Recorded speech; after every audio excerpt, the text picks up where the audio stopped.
مفتی صاحب، افسوس کی بات ہے، تصویر شائع ہوئی ہے، غیر مسلموں کی خصوصی پوجا ہو رہی ہے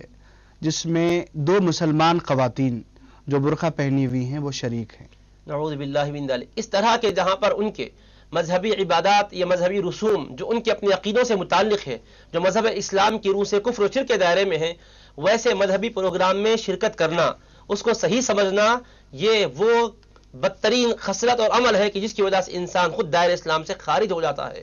کیوں کہ ایک باطل مذہب کے باطل اس رسم کو جو مذہب اسلام کے بالکل مغایر ہے، کفر و شرک پر مبنی ہے، اگر کسی نے استحسان کی نگاہ سے اچھا سمجھتے ہوئے اس کو دیکھا اور صحیح سمجھا، پسند کر لیا، تو فقہاء کرام لکھتے ہیں الرضا بالکفر کفر، کہ کفر کو پسند کرنا بھی خود کفر کا ارتکاب کرنا ہے، تو لہٰذا ایسے لوگ اسلام کے دائرے سے خارج ہو جاتے ہیں۔ تو لہٰذا ہم اپنے اس پروگرام کے ذریعے سے اپنی ماؤں اور بہنوں سے نہایت ہی ادب و احترام کے ساتھ، دل سوزی کے ساتھ درخواست اور گزارش کرتے ہیں کہ خدا را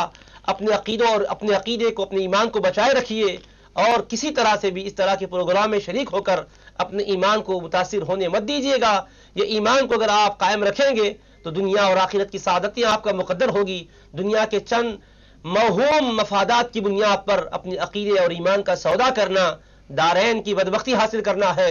دنیا چند روزہ ہے، 60-70 سال کی زندگی ہے، اس کے بعد تو دنیا کا رشتہ ختم ہوگا، قبر میں جانا ہوگا، پھر اس کے بعد ایک طویل زندگی ہوگی، پھر محشر کا میدان بپا ہوگا، پھر اس کے بعد ابدی جنت نصیب ہوگی یا جہنم نصیب ہوگی۔ فریق فی الجنہ و فریق فی السعیر کا فیصلہ رب کریم فرما دے گا۔ تو لہٰذا اس مستقبل کو درخشان و تابناک بنانے کے لیے اپنے عقیدوں کو مضبوط رکھیے۔ رسول کریم علیہ السلام سے ایک صحابی نے عرض کیا، یا رسول اللہ قل لی فی الاسلام قولا لا اسأل احدا غیرک وفی روایت بعدک۔ صحیح مسلم میں حدیث ہے، سفیان بن عبداللہ ثقفی راوی ہے رضی اللہ عنہ، عرض کرتے ہیں حضور اسلام کے بارے میں ایک ایسی بات بتلا دیں کہ آپ کے بعد مجھے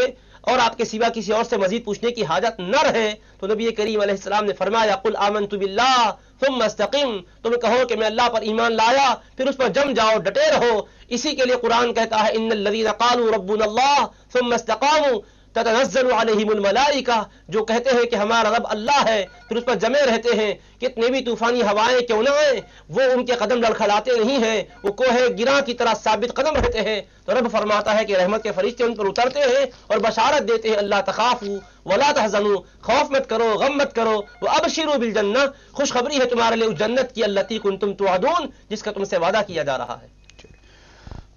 ناظرین، ایمان کی حفاظت کے سلسلے میں آپ نے مفتی صاحب کی فکر انگیز گفتگو سماعت کی۔